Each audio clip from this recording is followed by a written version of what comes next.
If you want to eject SIM tray on Samsung Galaxy A37, but you do not have the SIM eject tool, then let me quickly share with you some alternatives that you can use.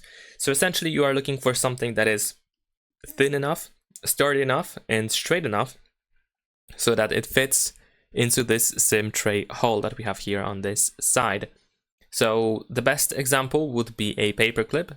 So usually paperclip looks kind of similar to the SIM eject tool, and that's why this is the best option. You can usually unfold a small paper clip, so one end is straight, and then you can insert it gently into this SIM eject hole that we have in here. And then of course once you put it in, you want to gently push it into the phone in order to pop out the SIM tray.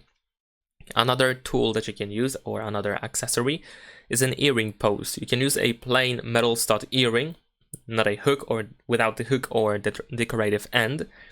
And then you can, of course, make sure that it is clean and straight, and then you can insert and press gently into the SIM tray hole.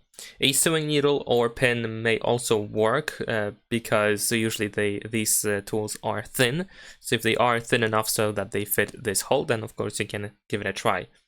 Also, if you have like a mechanical pencil tip with no lead, so if the lead is retracted, for example, you should be able to you should be able to try to put it into this SIM tray hole, and hopefully it is going to work. However, you want to be careful because plastic tips can break.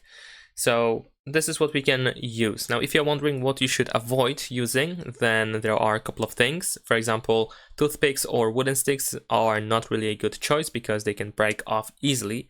Anything wooden actually is probably not a good choice because this can break pretty easily. Safety pins with rounded ends will not work as well. Screws or nails, you want to avoid them as well. Anything thick or blunt is not going to work too. And so once you have your tool, you just want to put it into this hole over here and then just push it into the phone, as I mentioned, to make it pop out.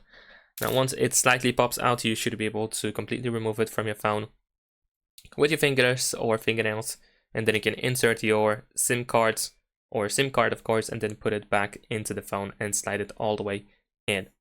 And that is pretty much it. Leave a like and subscribe.